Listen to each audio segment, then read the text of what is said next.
हमारे सभी प्रिय दर्शक बंधुओं को सोमवार के इस अत्यंत पावन दिन की हार्दिक शुभकामनाएं।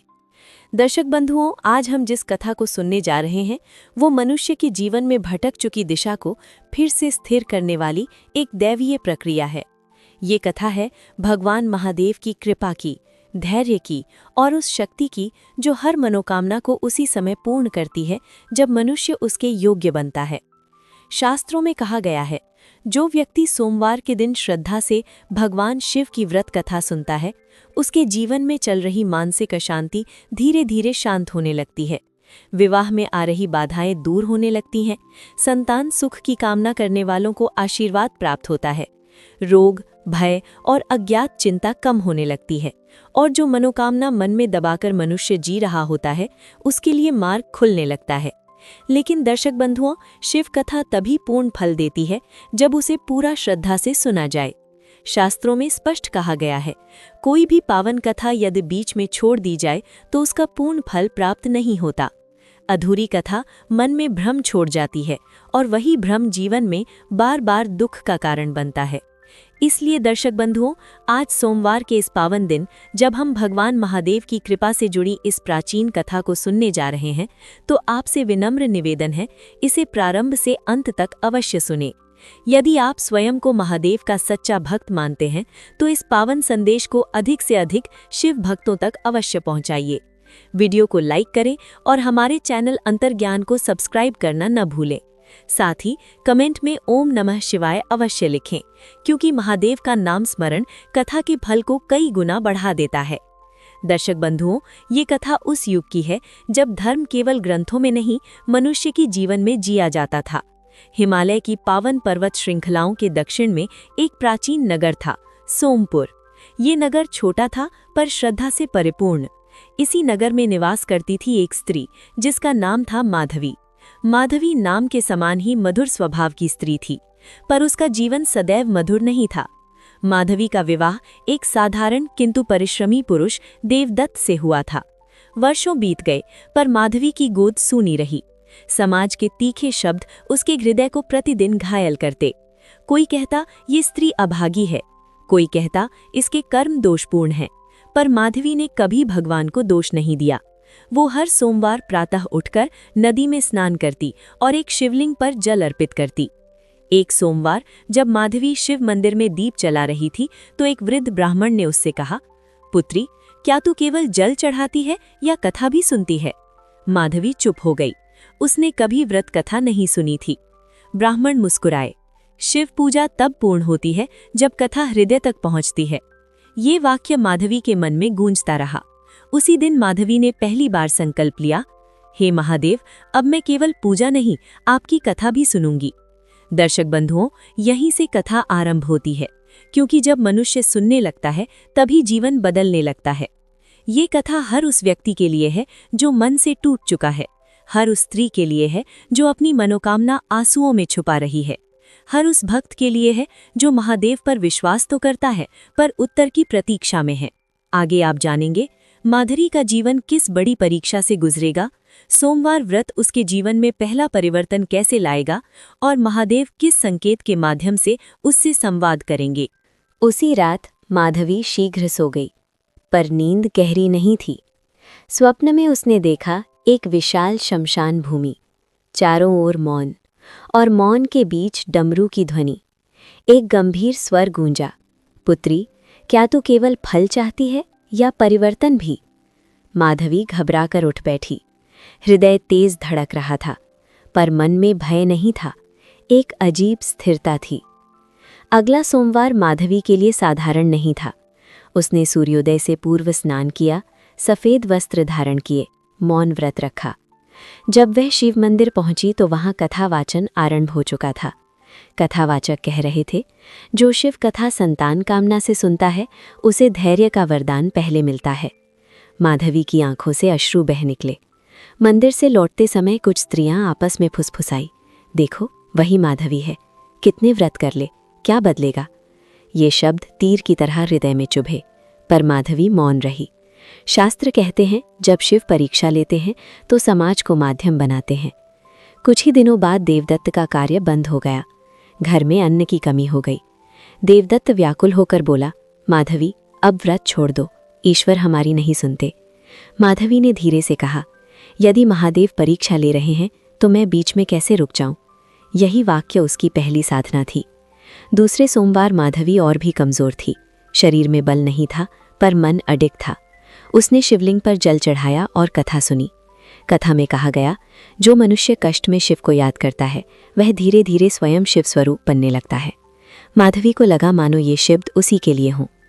उसी रात्रि फिर स्वप्न आया। इस बार महादेव न बोले, वे केवल ध्यान में लीन थे। उनके चरणों से प्रकाश फैल रहा था। एक बूंद उसके मस्तक पर गिरी और स्वप्न टूट गया। माधवी की आंखों से आंसू बह रहे थे, पर ये दुख के नहीं, विश्वास के थे। दर्शक बंधुओं, यह वो चरण है जहां भक्त फल नहीं बल पाता है, मनोकामना से पहले मन शुद्ध होता है और महादेव मौन में उत्तर देने लगते हैं।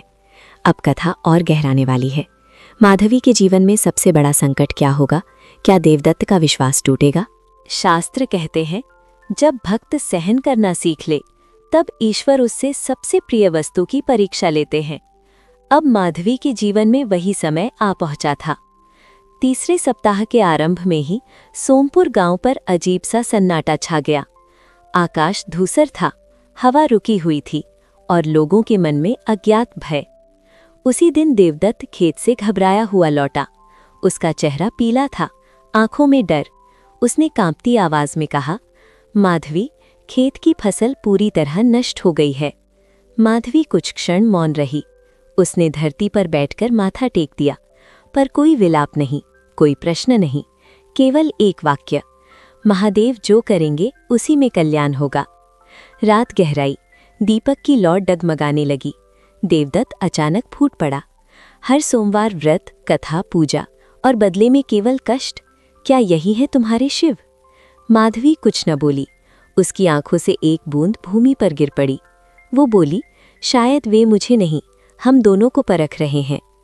पर देवदत्त क्रोधित था। वो घर से बाहर निकल गया। इस बार माधवी अकेली थी। न अन्न था न वस्त्र नया, पर व्रत अखंड था। वो मंदिर पहुंची, शिवलिंग के सामने घुटनों के बल बैठ गई। कथावाचक कह रहे थे, जिस दिन पति का विश्वास डगमगाए उसी दिन पत्नी का धैर्य देवत्व को छूता है। माधवी रो पड़ी।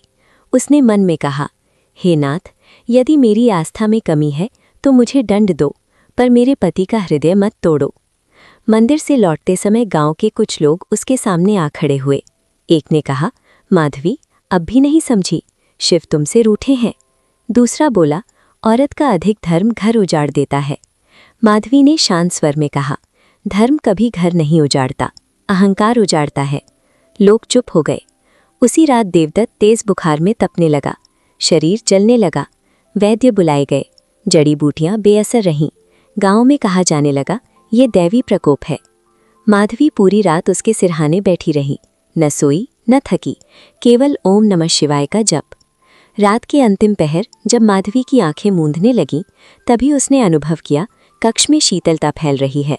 दीपक की लौ स्थिर हो गई और देवदत्त का श्वास धीमा होने लगा। माधवी में आंखें खोली। शिवलिंग की छवि उसके सामने थी, पर महादेव अब भी मौन थे। सूर्योदय से पहले देवदत्त ने आंखें खोली। बुखार उतर चुका था।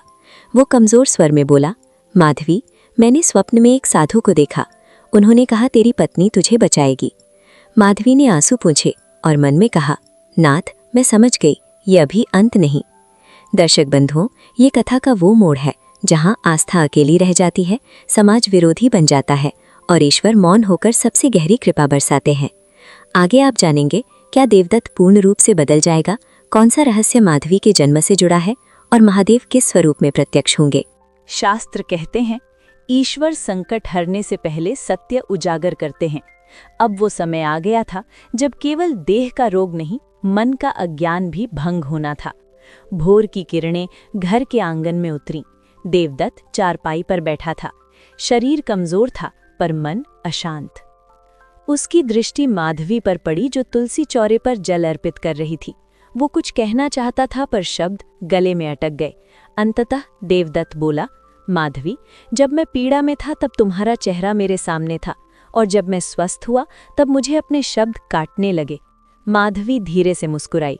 उसने कहा, स्वामी, शिव शब्द नहीं देखते, भाव देखते हैं। देवदत्त की आंखों से आंसू बह निकले। वो पहली बार अपने घमंड से टूट रहा था। जिस गांव ने माधवी को ताने दिए थे, अब वही गांव दबी आवाज में बातें कर रहा था। उसका व्रत व्यर्थ नहीं, शायद वो स्त्री साधारण नहीं। कुछ लोग डर रहे थे, कुछ लज्जित। उसी दिन संध्या के समय एक वृद्ध साधु गांव में आए। जटाएं सफेद, नेत्र गंभीर। उन्होंने सीधे माधवी के द्वार दस्तक दी। देवदत्त उन्हें देखकर अचानक कांप उठा। इन्हें मैंने स्वप्न में देखा था। साधु ने माधवी को देखा और एक ही प्रश्न किया, बेटी, जब सबने तुझे अकेला छोड़ दिया तब तू किसके साथ थी? माधवी ने बिना रुके कहा, महादेव। साधु मुस्कुराए। साधु बोले, तुझे अपने जन्म का सत्य पता है? माधवी स्तब्ध रह गई, देवदत्त भी। साधु ने कहा, तू एक साधारण स्त्री नहीं, तेरा जन्म उस व्रत का फल है जो तेरी माता ने अकेले किया था, जब उसका सब कुछ छिन गया था। माधवी की आंखों से अश्रुधारा बहने लगी। साधु ने बताया, माधवी की माता भी सोमवार व्रत करती थीं। उन्हें भी समाज ने ठुकराया, लेकिन महादेव ने उन्हें एक संतान दी जो किसी घर की लक्ष्मी बनेगी। देवदत्त साधु के चरणों में गिर पड़ा। मैं अंधा था, मैंने धर्म को कमजोरी समझा। साधु बोले, कमजोर वो नहीं जो झुकता है, कमजोर वो है जो अहंकार से खड़ा रहता है। ये सोमवार अलग था। देवदत्त स्वयं माधवी के साथ मंदिर गया। उसने पहली बार बिल्व पत्र शिवलिंग पर अर्पित किए। उसकी आवाज भर्रा गई, यदि मैं योग्य नहीं तो मुझे योग्य बनाइए।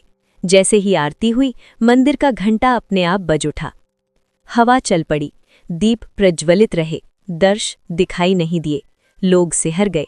अब वही लोग माधवी के चरण स्पर्श करने लगे, पर माधवी बोली, चरण नहीं, विश्वास स्पर्श करो। दर्शक बंधुओं, ये भाग सिखाता है, शिव मौन रहते हैं पर अनुपस्थित नहीं। स्त्री की आस्था पीढ़ियां बदलती है, और व्रत केवल मांग नहीं, संस्कार है। महादेव का प्रत्यक्ष दर्शन, माधवी की अंतिम परीक्षा और सोमवार व्रत का पूर्ण फल। वो रात्रि सामान्य नहीं थी। आकाश गंभीर था, वायु स्थिर। ये महाशिवरात्रि की पावन रात्रि थी। माधवी पूरे दिन निर्जल व्रत में रही। न शरीर की चिंता, न मन की, केवल एक नाम, महादेव। रात्रि के मध्य एक बालक द्वार पर आया। उसका शरीर कांप रहा था। माँ, भूख लगी है। देवदत्त दुविधा में पड़ गया, व्रत या करुणा? माधवी बिना रुके रसोई की ओर गई। उसने अपना उपवास तोड़ दिया। देवदत्त चौंक गया। ये क्या किया? माधवी बोली, जहां करुणा नहीं वहां शिव नहीं। जैसे ही बालक ने भोजन लिया, उसका रूप बदलने लगा। दीप तेज जलने लगे, आकाश गर्जना करने लगा। बालक महादेव बन गया, त्रिनेत्र, भस्म, डमरू। देवदत्त भूमि पर गिर पड़ा। महादेव बोले, माधवी, तूने व्रत नहीं तोड़ा, तूने व्रत का सार निभाया। उन्होंने देवदत्त की ओर देखा, और तू अब योग्य है। महादेव ने कहा, जिनका विवाह रुका है उनके मार्ग खुलेंगे। जिनके घर संतान का अभाव है उन्हें संतति मिलेगी। जो दरिद्र हैं उन्हें स्थिर धन मिलेगा, और जो भय में हैं उन्हें निर्भयता। माधवी ने कुछ नहीं मांगा। महादेव मुस्कुराए, जो कुछ नहीं मांगता वही सब पा जाता है। उन्होंने माधवी को आशीर्वाद दिया, तेरा नाम कथा बनेगा, तेरी आस्था मार्ग बनेगी। वही साधु फिर प्रकट हुए, और लोग समझ गए वो स्वयं महादेव थे। कुछ समय बाद देवदत्त धर्मशील बन गया। गांव सत्य मार्ग पर चला। माधवी प्रेरणा बन गई, और सोमवार व्रत परंपरा। दर्शक बंधुओं, जो ये कथा श्रद्धा से सुनता है, बीच में नहीं छोड़ता और सोमवार व्रत करता है, उसके जीवन में अटके विवाह सुलझते हैं, रोग शमन होता है, संतान सुख मिलता है, मानसिक शांति आती है और शिव कृपा स्थायी होती है। यदि कथा ने आपके हृदय को स्पर्श किया हो तो कमेंट में ओम नमः शिवाय अवश्य लिखें। वीडियो को लाइक करें और हमारे चैनल अंतर्ज्ञान को सब्सक्राइब करना न भूलें। हर हर महादेव।